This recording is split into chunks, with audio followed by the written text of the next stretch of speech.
IBS ဆိုတဲ့ယောဂအကြောင်းကျွန်တော်ပြောပြပေးမယ် Irritable Bowel Syndrome လို့ခေါ်တယ်IBS ဆိုတာလေအခုလူတွေလည်းသိလာကြတယ်ပေါ့နော်ဗမာလို့ဆိုရင်သူကဦးလန်းချောင်းလှုပ်ရှားမှုမမှန်သောယောဂလို့ခေါ်တယ်နာမည်မှာပါပြီးသားဦးလန်းချောင်းလှုပ်ရှားမှုမမှန်တာအဲ့တော့ဘာတွေကြောင့်ဦးလန်းချောင်းလှုပ်ရှားမှုမမှန်တာလဲဆိုရင်အရေးကြီးဆုံးကတော့စိတ်ပဲအဲ့တော့စိတ်အခြေအနေကစိတ်ပူလွန်ကဲနေတာစိတ်ထဲမှာနည်းနည်းတန်တရားတွေများနေတဲ့စိတ်တွေများနေတာငါယောဂရှိနေရလို့ထင်တဲ့စိတ်တွေများနေရင် IBS ကပို့ပြီးတော့ဖြစ်တတ်တယ်နောက်တစ်ခုကတော့အိတ်ချိန်မမှန်တဲ့လူတွေပေါ့နော်အိတ်ချိန်ကအရင်နေနေတာမျိုးဖြစ်စေအိတ်မပျော်တဲ့လူတွေမှာဆိုရင် IBS ကပို့ပြီးတော့ဖြစ်စေတတ်တယ်လို့ဆိုပါတယ်အဲ့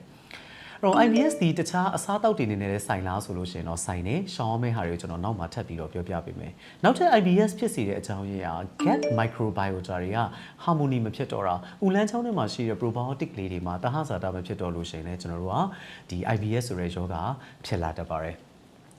အဲ့တော့ဒီ IBS ဆိုရဲဦးလန်းချောင်းလှုပ်ရှားမှုမမှန်သောယောဂဖြစ်ရင်ဘယ်လိုလက္ခဏာတွေခံစားရမလဲပေါ့နော်အဲ့တော့နံပါတ်1ကတော့လေပွားတာအဲ့တော့စားပြီးသွားလို့ရှိရင်အစာမကြေဘူးဆရာ indigestion ဆိုပြီးလာတယ်လေပွားတယ်လေနာတယ်နော်နည်းနည်းလေးစားလိုက်တာနဲ့ပြည့်တယ်လို့မျိုးဖြစ်သွားတယ်စားပြီးရင်လည်းဝင်းအိမ်သာသွားပြန်ပြီးဝင်းသွားတယ်ဝင်းသွားရင်လည်းဆရာမကုန်ဘူးဆရာဘယ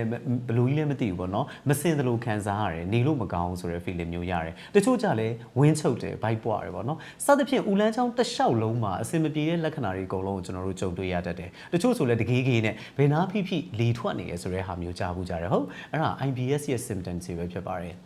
ဒါဆိုရင်ဆရာကျွန်တော်တို့ဘယ်လိုမျိုးသိနိုင်မလဲပေါ့နော် IBS ကိုဘယ်လိုမျိုးသိနိုင်မလဲဆိုရင် IBS ကဆရာဝန်နဲ့တွေ့မှပဲသိနိုင်တယ် IBS ကိုစကုပ်ကြည့်ပြီးတော့လည်းကြည့်လို့မရဘူးဘိုက်ပေါ်နဲ့ ultrasound ထုတ်ပြီးတော့လည်းကြည့်လို့မရဘူးဓာတ်မှန်ကြီးရိုက်ပြီးတော့လည်းကျွန်တော်တို့ကြည့်လို့မရဘူး IBS ဆိုတာလူနာနဲ့ဆရာဝန်စကားပြောတယ်စကားပြောရင်းနဲ့မှကျွန်တော်တို့တချို့သောစမ်းသပ်မှုတွေလုပ်တယ်လုပ်ပြီးတဲ့အချိန်မှာကျွန်တော်တို့က IBS လို့ diagnose လုပ်လိုက်တာပဲဖြစ်တယ်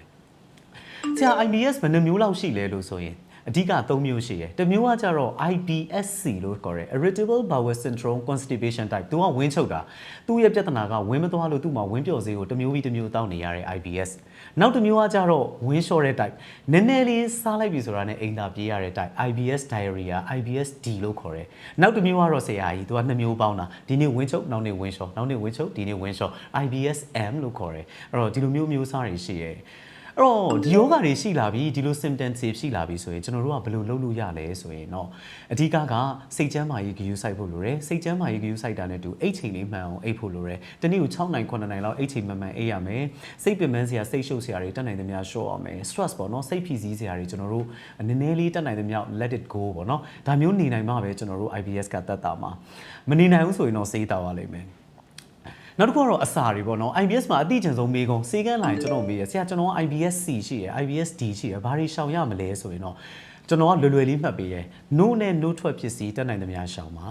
ပဲနဲ့ပတ်သက်တဲ့မုတ်တွေနည်းနည်းရှောင်ပါအဲ့တော့နိုးနဲ့နိုးထွက်ပစ္စည်းပဲပြီးဂျုံပေါ့နော်ဂျုံနဲ့လှုပ်တဲ့မုတ်တွေကိုတက်နိုင်သမျှရှော့စားပါလို့ကျွန်တော်ကပြောတယ်အရက်ဘီယာဆက်လိပ်ကတော့တောက်လို့မရဘူးဗျာတောက်လို့ရှင်ပို့ပြီးတော့ဆိုးလာတတ်တဲ့ IBS symptoms တွေကနောက်တစ်ခုကတော့ artificial sweeteners တွေเนาะကျွန်တော်တို့ xylitol လိုမျိုးတကြားလုံးတွေငုံတာငုံစည်းတွေစားတာကျိုးကအလုံးလုံးနေနေမူးထဲ့ကျင်လို့ဆို PK1 IBS ကပိုဆိုးနေတတ်တဲ့ပြောင်းမြန်သူကလေဆက်လိပ်တောက်တတ်တယ်လို့ဆိုဆက်လိပ်ဖွာလဲအိမ်သာသွားလိုက်ဖြစ်နေရောအဲ့တော့ IBS ကဒါမျိုးပေါ့เนาะဒီမျိုးစားစာတွေနဲ့ဆက်နွယ်မှုရှိပါတယ်လို့နောက်တစ်ခုကအသင်စားအစာတွေ processed food တွေကျွန်တော်တို့ artificial food တွေပေါ့နော်တာရှည်ခံပစ္စည်းတွေသုံးထားတဲ့ဟာတွေနဲ့လည်းကျွန်တော်တို့ဒီ IBS ကဆက်နွယ်နေမှုရှိပါတယ်ဒါကြောင့် IBS မှာဘယ်လိုစားရရှာမလဲဆိုလို့ရှိရင်ကျွန်တော်တို့ ChatGPT မှာပဲဖြစ်ဖြစ်ကျွန်တော်တို့အခုသုံးနေတဲ့ဗျာ AI တစ်ခုခုမှာ FODMAP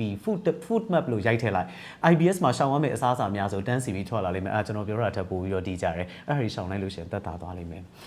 ဒေဆရာကြီးဒါဆိုကျွန်တော်တို့ကိုနီးနဲ့ကိုဟန်ဘယ်လိုများ IBS ကိုတက်တာအောင်လုပ်မလဲဆိုရင်တော့အိတ်ချင်မှန်အောင်အိတ်မယ်စိတ်ဖြီးစည်းစရာတွေရှော့မယ်ဒါမှမဟုတ်ရင်ကျွန်တော်တို့ probiotic လေးဖြည့်ဆွတ်စာအနေနဲ့သုံးလို့ရတယ်ကိုကဝမ်းအရန်ရှောနေတဲ့လူဆိုလို့ရှိရင်တော့ဝင်းကိုထိန်းချုပ်တဲ့ဆေးဝါးလေး loperamide လိုမျိုးဆေးဝါးလေးတွေကိုနည်းနည်းလေးတော့သုံးလို့ရတယ်အများကြီးမတောက်နဲ့တချို့က loperamide ဆိုအများကြီးတောက်ရင်တော့ကျွန်တော်တို့ဥပိတ်တာမျိုးတွေဥဆွတ်တာမျိုးတွေဖြစ်တတ်တယ်အရန်ဝင်းရှော့တတ်တဲ့လူဆိုရင်တော့နည်းနည်းသုံးလို့ရတယ်လိုအပ်လာရင်တော့ဆရာဝန်နဲ့တိုင်ပင်ရမယ်မဟုတ်ဘူးကျမကကြတော့ဝင်းချုပ်တဲ့လူစားမျိုးဆိုရင်တော့ကျွန်တော်တို့ကဝင်းပျော်စေးအမျိုးစားတွေကိုယ့်အကူသုံးလို့ရတာ MOM ပေါ့ဗျာအဲ့တော့ magnesium oxide ပါတဲ့ MOM လေးသုံးလို့ရတယ်နည်းနည်းလိုအပ်လာပြီဆိုရင် lactulose အရည်လေးတွေကိုသုံးပြီးလို့ရတယ်ဒါမှအဆင်မပြေသေးဘူးဆိုရင်တော့ကျွန်တော်တို့ကဆရာဝန်နဲ့တွေ့ရတော့မယ်ကိုယ့်ရဲ့မိသားစုဆရာဝန်နဲ့တွေ့မယ်လိုအပ်လာလို့ရှိရင်ဦးလန်းချောင်းကိုအဓိကကြည့်ရကျွန်တော်တို့ gastroenterologist လို့ခေါ်တဲ့ဦးလန်းချောင်းကုသတဲ့ဆရာဝန်တွေနဲ့တွေ့ပြီးတော့တည်ချတဲ့ကုသမှုယူဖို့လိုပါတယ် တော့နာမည်မှာပြောခဲ့တဲ့ဦးလန်းချောင်းလှုပ်ရှားမှုမမှန်သောယောဂဆိုတာအဲ့ဦးတွေလှုပ်ဖို့ဘယ်ကထိန်လဲဆိုတော့ဒီကနေထိန်တယ်အဲ့တော့အုံနောက်ကနေဦးကိုသွားတဲ့ဒီအာယုံကြောစနစ်ကလေးတွေသူတို့ပို့နေတဲ့ message လေးတွေအုံနောက်ကနေပို့တဲ့ message ကိုဦးကကောင်းကောင်းမရဦးကပြန်ပို့တဲ့ message ကိုအုံနောက်ကကောင်းကောင်းမရလို့ဖြစ်နေတာကျွန်တော်တို့ပုံမှန်နီးအဖြစ်အခုနအိတ်ချိန်လည်းမှန်အောင်စူးစမ်းတယ်စိတ်ဖြည့်ဆည်းစရာတွေလည်းရှော့တယ်ဒါမှမသက်တာတော့ဘူးဆိုရင်တော့ကျွန်တော်တို့က modulator လို့ခေါ်တဲ့ neuromodulator လို့ခေါ်တဲ့ဒီစိတ်ဆေးလေးတွေပေါ့နော်ဒီဦးလန်းချောင်းထိန်းချုပ်တဲ့ဆေးဝါးလေးတွေဒီအိပ်ပျော်အောင်လုပ်တဲ့ဆေးလေးတွေအဲ့တော့ဒါစိတ်ကိုထိန်းချုပ်တဲ့ဆေးဝါးအမျိုးအစားလေးတွေနဲ့သုံးပြီးကုသရပါတယ်ဒါတွေကိုတော့ကျွန်တော်တို့ကတက်ကြွနားလေတဲ့ဆရာဝန်နဲ့တေချာတိုင်ပင်ပြီးကုသမှရပါတယ်ကိုယ်သဘောနဲ့ကိုယ်သုံးလို့လုံးဝမရပါဘူးလို့နော်ဒါကြောင့် IBS ရှိရဆိုရင်ကိုယ်မှာ IBS C ပဲရှိရှိ IBS D ပဲဖြစ်ဖြစ်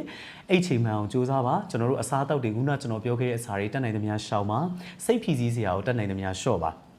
ဒါမှအဆင်မပြေတော့ဘူးဆိုရင်တော့နီးစပ်တဲ့မိသားစုဆရာဝန်နဲ့တွေ့ပါဒါမှထပ်ပြီးတော့လိုအပ်သေးရဆိုရင်ဦးလန်းချောင်းကိုအဓိကကုသတဲ့ဆရာဝန်ကြီးများနဲ့ဆက်ပြီးတော့ဆွေးနွေးပြီးတော့ကုသပါလို့ကျွန်တော်အကြံပေးချင်ပါတယ်ဗျ